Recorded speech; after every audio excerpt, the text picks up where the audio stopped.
What if I told you that you could achieve financial freedom with just 8 simple money tips and transform your bank account from flat broke to flourishing fortune? It sounds too good to be accurate, right? But stick with me for a minute here.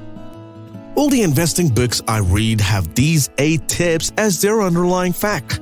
So if you want to join the rich club, you've got to practice these 8 money tips. The first tip is to create a financial calendar to remember important dates. Managing your money can feel overwhelming with all those payment due dates, collecting deadlines, and other important dates to remember. I get it. Who can keep with all of that stuff? But here's a simple trick that has saved my rear a few times. Making a financial calendar. After reading Clever Fox's Financial Planner Organizer and Expense Tracker Notebook, I understood that all I need to do to solve this was a basic calendar I had lying around or could print out and then mark down where every financial deadline or payment was due. So, for example, note if you've got your taxes due May 2nd, jot down when your credit card bill, student loan payments, rent check, and everything else has to be paid. That way you can flip to any date and immediately see what money moves you need to make. Tip 2. Track your net worth and make a budget that fits. Like Vicky Robin and Joe Dominguez taught in Your Money or Your Life, tracking your net worth means keeping tabs on the big picture of your money situation. Calculate everything you own of value, your savings, investments, home, car, etc., and subtract out what you owe in loans and debt. The end number is your net worth, which gives you a snapshot of your finances. I update my net worth spreadsheet every month or so. Even though the number may not change much in the short term, seeing the overall trend increase over time is motivating. Then after monitoring it, you need to set a budget that fits your finances perfectly. I know the world makes it sound restrictive or intimidating, but having a plan for your income and expenses is freeing. What works for me is breaking down all my monthly costs, like my rent, groceries, Netflix subscription, everything. I track what I spend to see where my money is going. Then I make adjustments to save more where I can. Having a budget guide keeps me on track each month, so I no longer feel clueless or anxious about money. My third tip is that you need to control your spending habits. And if you can't, consider an all-cash diet. I get how easy it is to overspend without realizing it these days. Everything seems so affordable when you can just swipe a card or buy online in 2 clicks. Before you know it, your bank account is drained. In the book written by James Jackson called I Tried an All-Cash Diet for 60 Days, and here's what I learned. Jackson gave us a personal account of how trying an all-diet cash helped him. He made us understand that what worked for me is giving an honest reply to the question, do I really need this or just want it? Before answering this question, I consider whether I'll use or wear this item. More often than not, I realize it's not that necessary after all. Jackson made us understand that during the days he was practicing an all-cash transaction by taking out budgeted amounts for groceries, gas, and fun stuff and leaving his card at home, he's been able to get a hangover of his finances. The fourth tip I learned from investing books is that there is no perfect time to start investing. In a book titled Stock Investing, Overcome Your Fear and Start Investing Today by Chris Shigo, my fears of starting to invest were laid out. The book made me understand that I need to be a financial expert or have tens of thousands of dollars ready to go. But the truth is, you've got to start somewhere. As Warren Buffett famously said, the best time to plant a tree was 20 years ago. The second best time is now. The same goes for investing. There will never be a perfect time that feels safe or when you have enough spare money. If you keep waiting for that magical moment, you miss all the compounding growth you could have enjoyed.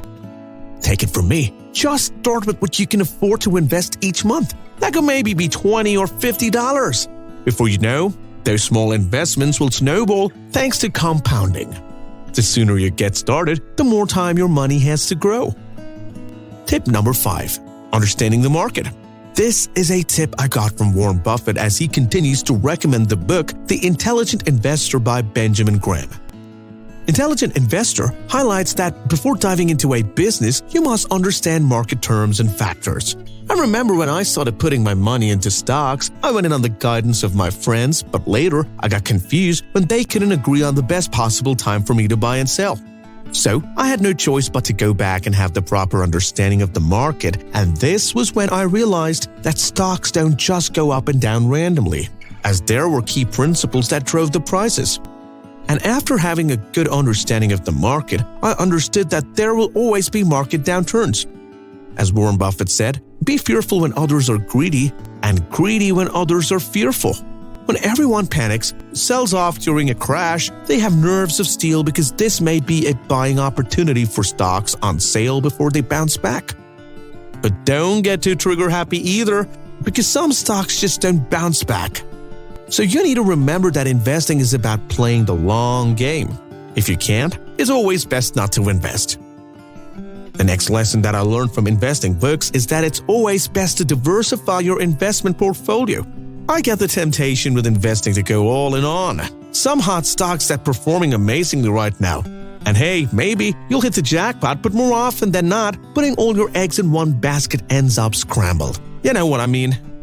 After reading up on The Intelligent Investor, I understood why pretty much every investing pro always diversifies to spread around risk. They build themselves a balanced portfolio with a mix of stocks and bonds across different industries, company sizes, etc.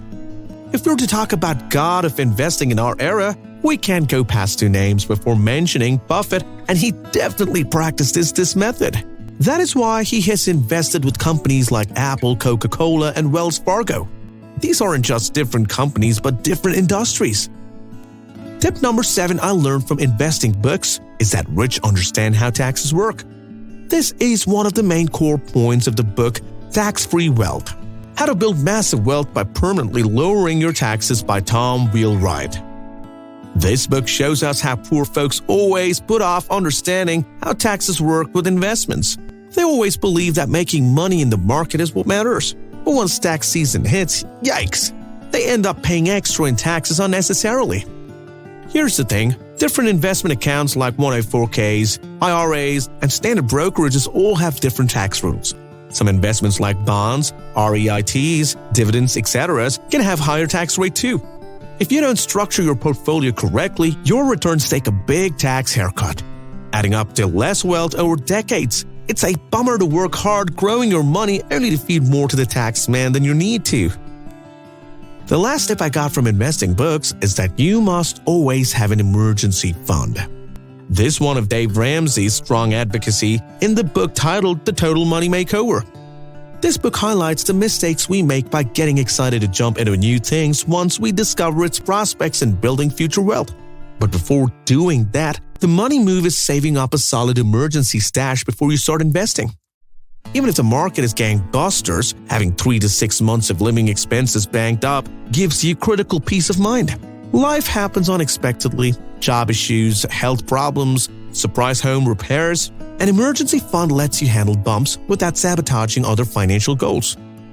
I know saving up cash isn't as sexy as watching investment gains roll in. But look at it as a disaster insurance before you gamble on stocks. Once you've built that safe foundation, you can pursue those juicy returns.